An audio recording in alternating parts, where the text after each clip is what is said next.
Okay, this time what we'll do is we'll try to do some very basic graphical plotting of the data. So once again, what we're looking at is this worksheet where we have the grape characters in terms of the tannin or the dryness, the acidity, which is the tartiness or the crispness, the alcohol, which is what we typically call as the legs, the body of the wine, how heavy is it on the palate, and of course, is it a fruit forward bit or not? So is there a strong fruit flavor? Is there a medium or a weak fruit flavor?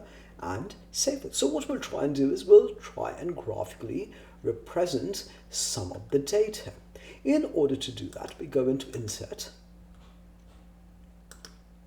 and we choose the section that we want to look at. So we want to plot out the characters of the grape, and you can even see that it tries to show you cleverly, and this is Excel's AI trying to figure out how these characteristics work. So let's try out a few sets. So let's try this one out first, and once we have it, you now see that these are the grapes that we have, and let's actually copy and paste it. Copy, and we'll create another worksheet called, we'll double click on the worksheet name out there and call it grape graph, and we'll just paste it out here. Now, so that we can blow it up a bit, and it gives you, so let's say we'll call it grape graph,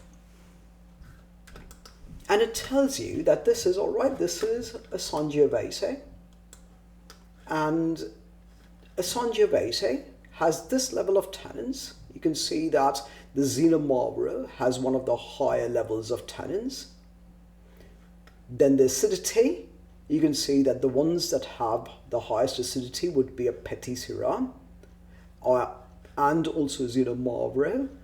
So you can suddenly plot out the entire set in terms of very strong, robust wine just by looking at it.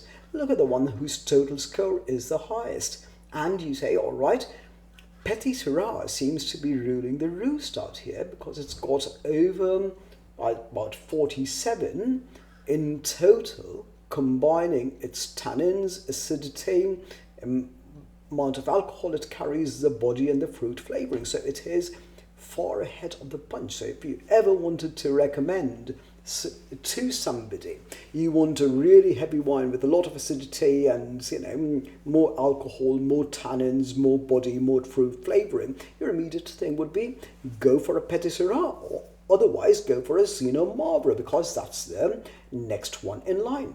Now of course you get a chance to even change your chart types, and you can change it based on whether you want bar charts.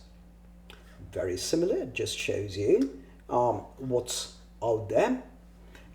Or you could, some right clicking on the chart, go to line, and it shows you which ones what.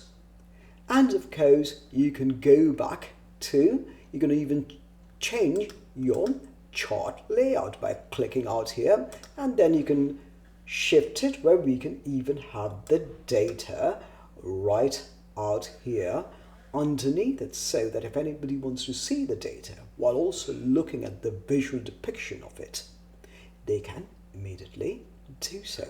And of course if you want to remove certain elements, you can just click on that and remove it.